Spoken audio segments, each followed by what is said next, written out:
ہمیں یہ میسج تو بھیجا گیا تھا کہ وزیر اعظم صاحب جب آئیں گے اسمبلی میں تو وہ ملاقات ہوگی، اور ان کے ایک ٹینٹیٹیو ڈیٹ کا تو نہیں بتایا تھا، اور اس سے پہلے ملاقات صرف وزیر اعظم آئے تھے جوائنٹ سیشن کے موقع پہ، اور اس سے پہلے بعد میں رانا صاحب اور طارق فضل چودھری صاحب اور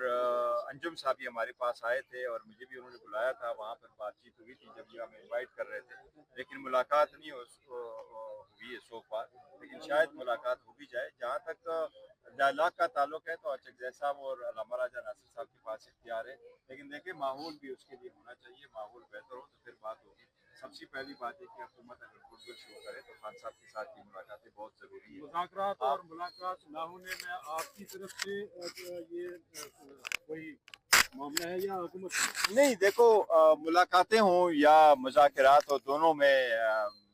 کوئی سنسیریٹی تو دکھانی پڑے گی، اور کوئی سٹیپس تو لینے پڑیں گے جس سے ماحول بن جائے، اور وہ حکومت نے کرنا ہے۔ دیکھیں سب سے آج آپ نے دیکھ رہے ہیں کہ کتنے لوگ آئے ہوئے ہیں، یہ جب تک آپ ملاقاتیں نہیں کرنے دیں گے اور لوگوں کے پاس ایک کنسرن ہوگا کہ خان صاحب کی ہیلتھ کے بارے میں کنسرن ہوگا، خان صاحب کے آنکھ کے بارے میں جو سچویشن ہے وہ آپ لوگوں کو نہیں بتا رہے اور عدالتوں میں جا رہے ہیں، وہاں سے انصاف نہیں ملے گا، تو پھر اس سے آگے پھر بات کیسے بنے گی اگر آپ اتنا ہی گریس نہیں دکھا رہے؟ کیا ہے حکومتی شرائط کیا؟ دیکھیں شرائط نہ حکومت نے کوئی رکھا ہے اور نہ ہی اچکزئی صاحب نے کہا ہے کہ میرے یہ شرائط ہے۔ خان صاحب نے ان کو فل اتھارٹی دی ہے کہ آپ مذاکرات کریں، کن شرائط پہ کرنا چاہتے ہیں، کس سے کرنا چاہتے ہیں، کب شروع کرنا چاہتے ہیں، آپ تحریک چلانا چاہتے ہیں، یہ سارا اختیار اچکزئی صاحب کے پاس ہے۔ آپ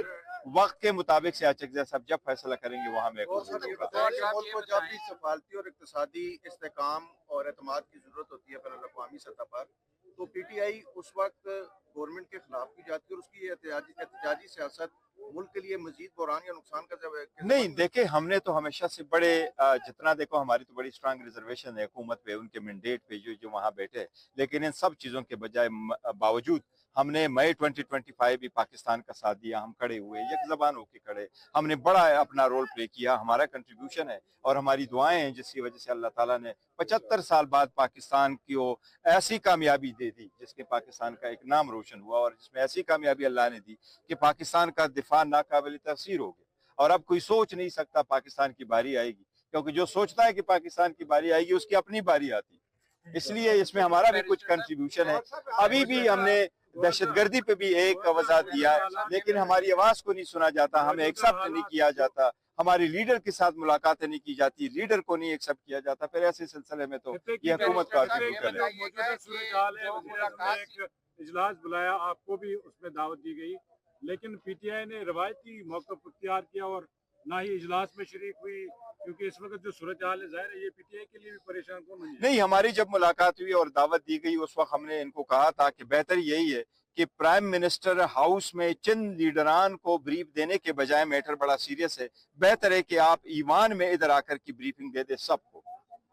ہاؤس کو بریف کیا جائے اور نمائندگان کو بریف کیا جائے، کیونکہ نمائندگان نے اپنے حلقوں میں جا کر کی پبلک پرسپشن اور اپنے حلقوں میں بات کرنی، لہٰذا آپ یہ کریں بجائے اس کے کہ آپ وزیر اعظم ہاؤس میں کریں کہ اس سے ایوان مضبوط ہوگا۔ یہ ہم نے اتنی شرط رکھی اور ہم نے اس کی زیادہ نہیں رکھی، البتہ یہ ضرور ہم نے رکھا تھا کہ خان صاحب کے ساتھ ملاقات سے پہلے ملاقات ہو جائے گی۔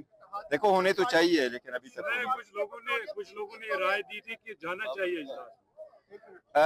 دیکھو ہماری پارٹی ہیں، مختلف لوگ رائے تو آتے ہیں، لیکن بائی اینڈ لارج یہی تھا کہ نہیں ہونا چاہیے۔ رجسٹر صاحب یہ بتائیے کہ جو ریجنل سچویشن ہے کہ افغانستان کے ساتھ چل رہی ہے اس کے اوپر پاکستان تحریک انصاف کا کیا موقف ہے، اور دوسرا اسرائیل کی جو جارحیت ہے امریکہ کی اور اسرائیل کے ایران کے